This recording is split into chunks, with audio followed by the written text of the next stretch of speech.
शांति। 10 अगस्त 2023। बाबा के महावाक्य। मीठे बच्चे, जब तुम बाप की गोद में आते हो तो यह दुनिया ही खत्म हो जाती है। तुम्हारा अगला जन्म नई दुनिया में होता है। इसलिए कहावत है, आप मुए मर गई दुनिया। प्रश्न, किस एक रस्म के आधार पर बाप के अवतरण को सिद्ध कर सकते हो? उत्तर, भारत में हर वर्ष पितृ खिलाने की रस्म चली आई है। किसी ब्राह्मण में आत्मा को बुलाते हैं, फिर उनसे बातें करते हैं, उसकी आश पूछते हैं। अब शरीर तो आता नहीं, आत्मा ही आती है। यह भी ड्रामा में नोंद है। जैसे आत्मा प्रवेश कर सकती है, वैसे ही परमात्मा का भी अवतरण होता है। यह तुम बच्चे सिद्ध कर समझा सकते हो। गीत, मरना तेरी गली में। ओम शांति। यह भी गायन है इस समय का, जो फिर भक्ति मार्ग में चला आता है। इस समय जबकि तुम बाप के पास जीते जी मरते हो, तो बरोबर सारी दुनिया ही खत्म हो जाती है। अज्ञान काल में मनुष्य मरते हैं तो इस ही दुनिया में जन्म लेते हैं। दुनिया कायम है। कहावत है, आप मुए मर गई दुनिया। परंतु उनके मरने से दुनिया का विनाश तो नहीं हो जाता। इस ही दुनिया में फिर जन्म लेना पड़ता है। तुम मरेंगे तो यह दुनिया ही खत्म हो जाएगी। तुम जानते हो, हम फिर नई दुनिया में आएंगे। यह सिर्फ तुम ब्राह्मण ही जानते हो। ईश्वर का बच्चा होने से हमको सत्युग का बर्थ राइट मिलता है। स्वर्ग की बादशाही मिलती है। नरक खत्म हो जाता है। इसमें कोई मेहनत नहीं है, सिर्फ बाप को याद करना है। मनुष्य जब कोई मरते हैं तब उसको कहते हैं, राम राम कहो। पिछाड़ी में उठाते समय कहते हैं, राम नाम सत्य है। यह भगवान को ही कहते हैं। राम नाम सत्य है, अर्थात परमपिता परमात्मा जो सत्य है, उसका ही नाम लेना चाहिए। माला भी राम राम कह सिमरते हैं। यह राम नाम की धुनी ऐसी लगाते हैं जैसे कोई साज बजता है। तुम बच्चों को बाप समझाते हैं कि कोई भी आवाज नहीं करना है, सिर्फ बुद्धि से याद करना है। तुम जानते हो, जीते जी ईश्वर की गोद में आने से फिर यह दुख रूपी दुनिया खत्म हो जाती है। बाबा, हम आपके गले का हार बन जाएंगे। गाया भी जाता है, रुद्र माला। राम माला नहीं कहा जाता है। तुम रुद्र माला में पिरोने के लिए इस रुद्र ज्ञान यज्ञ में बैठे हो। कल्प पहले मुहाफिक। दूसरा कोई सत्संग नहीं जहां ऐसे समझते हो कि हम ईश्वर बाप के गले में पिरोएंगे। बाप से तो जरूर वर्षा मिलेगा। बाप कौन कहता है? आत्मा। आत्मा में ही बुद्धि है ना। बुद्धि समझती है, फिर कहती है। पहले संकल्प आता है, फिर कर्मेंद्रियों से कहा जाता है। बरोबर हम बाबा के बने हैं, बाबा के ही होकर रहेंगे। इस अंतिम जन्म में गॉड फादर कहते हैं ना। फिर पूछो, तुम्हारे में गॉड फादर की नॉलेज है? तो कहेंगे, गॉड तो सर्वव्यापी है। बोलो, तुम्हारी आत्मा कहती है परम पिता, तो पिता सर्वव्यापी कैसे होगा? बच्चे में बाप आ गया क्या? बाप को सर्वव्यापी कहना बिल्कुल रॉन्ग है। यह बातें बहुत अच्छी रीति समझकर फिर समझाना है। रुद्र ज्ञान यज्ञ तो मशहूर है। रुद्र है निराकार, श्री कृष्ण तो साकार है। आखरीन भगवान किसको कहा जाए? श्री कृष्ण को तो नहीं कह सकते। मनुष्य तो बहुत भोले होते हैं, कह देते हैं गॉड इज ओमनी प्रेजेंट। बाप तो अपने घर में ही रहता है और कहाँ रहेगा? अब बाप इस बेहद के घर में आया हुआ है, यहाँ विराजमान है। कहते हैं कि मैंने इसमें प्रवेश किया है। जैसे ब्राह्मणों में पितरों को बुलाते हैं। समझो कोई अपने बाप के पित्र को खिलाते हैं तो आत्मा कहेगी कि मैं इनमें आया हुआ हूँ, मैंने इसमें प्रवेश किया हुआ है। कुछ पूछना हो तो पूछो। आगे पितरों को बुलाने का बहुत रिवाज था। पितृ तो आत्मा है ना। पितृ को यानी आत्मा को खिलाया जाता है। कहेंगे आज हमारे दादे का पितृ है, आज फलाने का पितृ है, तो आत्मा को बुलाया जाता है, खिलाया जाता है। समझो किसका स्त्री से प्यार है, शरीर छोड़ दिया तो उसकी आत्मा को बुलाते हैं। कहते हैं हमने हीरे की फुल्ली पहनाने का वायदा किया था, तो ब्राह्मणों को बुलाकर उनको हीरे की फुल्ली पहनाते हैं। बुलाया तो आत्मा को, शरीर थोड़े ही आएगा। यह रस्म भारत में ही है। जैसे तुम सूक्ष्म वतन में जाते हो, कोई मर गया, उनका भोग लगाते हो, तो सूक्ष्म वतन में वह आत्मा आती है। यह है बिल्कुल नई बातें। जब तक कोई अच्छी रीति समझ ना जाए तब तक मनुष्यों को संशय पड़ता है कि यह क्या करते हैं।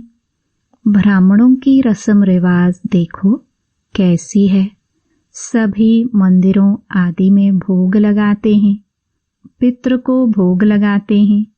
गुरु नानक की आत्मा को भोग लगाया, अब वह कहाँ है यह समझ नहीं सकते। तुम तो जानते हो, जिन्होंने धर्म स्थापन किया हुआ है वह सब यहाँ है। जैसे बाबा कहते हैं मैं तो ब्राह्मण धर्म स्थापन करता हूँ। यह तो पतित पावन है। पावन आत्मा ही आकर धर्म स्थापन करती है, परंतु सतो प्रधान आत्मा को फिर सतो रजो तमो में आना ही है। इस समय सभी आत्माएं कब्र दाखिल हैं। बाबा तो है ही पतित पावन, वह कभी कब्र दाखिल नहीं होते। मनुष्य को पतित पावन नहीं कहेंगे। पतित पावन माना सारी दुनिया का पतित पावन। पतित दुनिया को पावन बनाने वाला एक बाप के सिवाय कोई हो नहीं सकता। वह तो आते हैं अपने अपने धर्म स्थापन करने। क्रिश्चियन धर्म का सारा सीजरा वहाँ है। पहले क्राइस्ट आया, फिर उनके पिछाड़ी सब आते रहेंगे, वृद्धि को पाते रहेंगे। वह कोई पतित को पावन नहीं बनाते। नंबरवार उन्हों की संख्या आती है। पतित पावन तो इस समय चाहिए जबकि सभी कब्र दाखिल हो जाते हैं। सबको पावन बनाने वाला एक वही है। यह तुम समझते हो बरोबर। इस समय सारी दुनिया जड़जड़ीभूत है। बैनियन ट्री का मिसाल देते हैं। बहुत बड़ा झाड़ है, उसका फाउंडेशन सड़ा हुआ है। बाकी टाल टालियां सारी खड़ी है, यह भी झाड़ है। देवी देवता धर्म का जो फाउंडेशन है उनकी जड़ एकदम कट गई है, बाकी सब हैं। बीज हो तो फिर से स्थापन करे ना। बाप कहते हैं मैं फिर से आकर स्थापना कराता हूँ। ब्रह्मा द्वारा स्थापना, शंकर द्वारा विनाश। बरोबर अनेक धर्मों का विनाश हुआ था। महाभारत लड़ाई के समय जो राजयोग सीखे उनकी फिर राजधानी स्थापन हो गई। तुम जानते हो। अभी हम बाबा के पास जाएंगे, फिर नई दुनिया में आएंगे, फिर झाड़ वृद्धि को पाता जाएगा। देवी देवता धर्म जो था वह प्रायलोप हो गया है। बाप कहते हैं मैं फिर से आकर आदि सनातन देवी देवता धर्म की स्थापना करता हूँ। भारत जो ऊंचे ते ऊंच था उनको अब ग्रहण लगा हुआ है। काम चिता पर बैठने से इस समय तुम्हारी आत्मा काली हो गई है। अब फिर तुम ज्ञान चिता पर बैठ गोरे बनते हो। तुम जो श्याम बन गए थे, श्याम को सुंदर गोरा बनाने वाला है परमपिता परमात्मा। उनकी श्रीमत मिलती है। परमपिता परमात्मा की आत्मा एवर प्योर गोरी है। आत्मा में ही खाद पड़ती है। सोने का मिसाल। अभी तुम जानते हो इस पुरानी दुनिया का विनाश होना है, सभी का मौत है। फिर तुमको कहने वाला कोई नहीं रहेगा कि राम राम कहो। अब देखो नेहरू मरा तो उनकी राख को सब जगह गिराया। समझा अच्छी खाद मिलेगी। झाड़ में कीड़ा आदि पड़ जाता है तो उसमें राख डालते हैं। अभी इस सारी पृथ्वी को कितनी राख मिलेगी। बड़े बड़े सन्यासी महात्माएं मरते हैं तो उन्हों की राख ऐसे नहीं डालते हैं। सबसे उत्तम है सन्यासी। अभी तो कितने मरेंगे, कितनी खाद मिलेगी। तो क्यों नहीं सृष्टि फर्स्ट क्लास अनाज आदि देगी। सतयुग में सब हरे भरे सब्ज होते हैं। इस सृष्टि को नया बनाने में टाइम लगता है। तुम सूक्ष्म वतन में जाते हो। कितने बड़े बड़े फल तुमको दिखाते हैं, शुभी रस पिलाते हैं। तुम विचार करो कितनी खाद मिलेगी। सो भी खास भारत को, वहाँ कितनी अच्छी अच्छी चीजें निकलेंगी नई दुनिया के लिए। खाद पड़कर सारी दुनिया नई हो जाएगी। सूक्ष्म वतन में वैकुंठ का शुभी रस तुमको पिलाते हैं। बगीचे आदि का साक्षात्कार कराते हैं। बच्चों ने साक्षात्कार किया है। शुभी रस पीकर आते हैं। प्रिंस प्रिंसेस बगीचे से फल ले आते थे। अब सूक्ष्म वतन में तो बगीचा हो ना सके। जरूर वैकुंठ में गए होंगे। एक एक को साक्षात्कार नहीं कराएंगे। जो निमित्त बनते हैं उनको साक्षात्कार कराते हैं। हो सकता है अगर तुम याद में रहेंगे, बाबा के बच्चे बनकर रहेंगे, तो पिछाड़ी में तुमको भी साक्षात्कार होगा। यह तो पहले गौशाला बननी थी। भट्ठी में पकना था तो बहुत आ गए। बच्चों को समझाया है, सिर्फ कोई को लिटरेचर देने से समझ नहीं सकेंगे। समझाने वाला टीचर जरूर चाहिए। टीचर सेकंड में समझाएगा। यह तुम्हारा बाबा है, यह दादा है, यह बेहद का बाप स्वर्ग का रचयिता है। सिर्फ कोई को लिटरेचर दिया तो देखकर फेंक देंगे, कुछ भी समझेंगे नहीं। इतना जरूर समझाना है कि बाप आया है। यह ढिंडोरा पिटवाना तुम्हारा फर्ज है। बरोबर यादव कौरव भी हैं, महाभारी लड़ाई भी सामने खड़ी है। जरूर राजयोग सिखलाने वाला भी होगा, जरूर स्वर्ग की स्थापना भी होगी। एक धर्म की स्थापना, अनेक धर्मों का विनाश होगा। तुम जानते हो, हम नर से नारायण, नारी से लक्ष्मी बनते हैं। यह है हमारी एम ऑब्जेक्ट। मनुष्य से देवता किए करत न लागी वार। देवता सिर्फ सूर्यवंशी को कहा जाता है, चंद्रवंशी को क्षत्रिय कहा जाता है। पहले तो देवता बनना चाहिए ना। नापास होने से क्षत्रिय हो जाते हैं। तो बाप कहते हैं, मीठे मीठे सिखिलदे बच्चे, कितने ढेर सिखिलदे बच्चे हैं। देखो किसका बच्चा गुम हो जाता है, 6-8 मास के बाद आकर मिलता है तो कितना प्यार से आकर मिलेगा। बाप को कितनी खुशी होगी। यह बाप भी कहते हैं, लाडले सिखिलदे बच्चे, तुम 5000 वर्ष के बाद आकर मिले हो। लाडले बच्चे, तुम बिछुड़ गए थे, अब फिर आकर मिले हो बेहद का वर्षा लेने लिए। Deity world sovereignty is your God fatherly birthright। बाबा तुमको बेहद की बादशाही देने आया है। यह है हेवनली गॉड फादर। कहते हैं, तुम बच्चों के लिए कितनी बड़ी सौगात लाई हैं, परंतु इतना लायक बनना है, श्रीमत पर चलना है। मम्मा बाबा कहकर फिर अगर भूल जाए या फारकती दे तो गले का हार नहीं बनेंगे।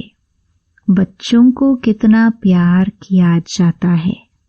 बाप बच्चों को सिर पर रखते हैं। बेहद के बाप को कितने बच्चे हैं। बाबा कितना ऊंच माथे पर चढ़ाते हैं। पांव में जो गिरे हुए हैं उन्हों को माथे पर चढ़ाते हैं। तो कितना खुशी में रहना चाहिए और श्रीमत पर चलना चाहिए। एक की श्रीमत पर चलना है। अपनी मनमत पर चला तो यह मरा। श्रीमत पर चलेंगे तो श्रेष्ठ ते श्रेष्ठ मनुष्य अर्थात देवता बनेंगे। बाबा पूछते हैं ना कि कितने नंबर में पास होंगे। बाबा भी कहते हैं, सूर्यवंशी बनो। तो मम्मा बाबा को फॉलो करना पड़े। आप समान स्वदर्शन चक्रधारी बनाना है। शिव बाबा के आगे ले आते हैं तो बाबा पूछते हैं, कितने को आप समान बनाया है। कितने मजे की बातें हैं, तुम ही समझ सकते हो। नया कोई बिल्कुल ही नहीं समझ सकेगा कि यह कोई मनुष्य से देवता बनने की कॉलेज है। कोई को तो 7 रोज में बहुत अच्छा रंग चढ़ जाता है, कोई को बिल्कुल नहीं चढ़ता। बहुत मेहनत करनी पड़ती है। पहली पहली बात बच्चों को समझाई कि पहले सबको बोलो कि बेहद के बाप को जानते हो। कहते हैं, हाँ वह मेरे में भी है, सर्वव्यापी है। फिर तो पूछने की दरकार ही नहीं है। जब बाप कहते हो तो बाप हमारे में व मेरे में कैसे हो सकता है। बाप से तो वर्षा लिया जाता है। तो पहले पहले अलफ पर समझाओ। बाप कहते हैं, मेरे सिखिलदे बच्चे, ऐसा कोई साधु सन्यासी कह न सके। तुम जानते हो बरोबर हम शिव बाबा के सिखिलदे बच्चे हैं। 5000 वर्ष के बाद फिर आकर मिले हैं स्वर्ग का वर्षा लेने लिए। जानते हो हम ही स्वर्ग के मालिक थे, फिर हम ही बनते हैं। स्वर्ग में जाना जरूर है, फिर पुरुषार्थ अनुसार ऊंच पद पाना है। अच्छा, मीठे मीठे सिखिलदे बच्चों प्रति माता पिता बाप दादा का याद प्यार और गुड मॉर्निंग। रूहानी बाप की रूहानी बच्चों को नमस्ते। धारणा के लिए मुख्य सार। पहला, माता पिता को फॉलो कर आप समान बनाने की सेवा करनी है। स्वदर्शन चक्रधारी बनना और बनाना है। दूसरा, बाप के गले का हार बनने के लिए बुद्धि से बाप को याद करना है। आवाज नहीं करनी है, याद की धुन में रहना है। वरदान, देह अभिमान के त्याग द्वारा सदा स्वमान में स्थित रहने वाले सम्मानधारी भव। जो बच्चे इस एक जन्म में देह अभिमान का त्याग कर स्वमान में स्थित रहते हैं, उन्हें इस त्याग के रिटर्न में भाग्य विधाता बाप द्वारा सारे कल्प के लिए सम्मानधारी बनने का भाग्य प्राप्त हो जाता है।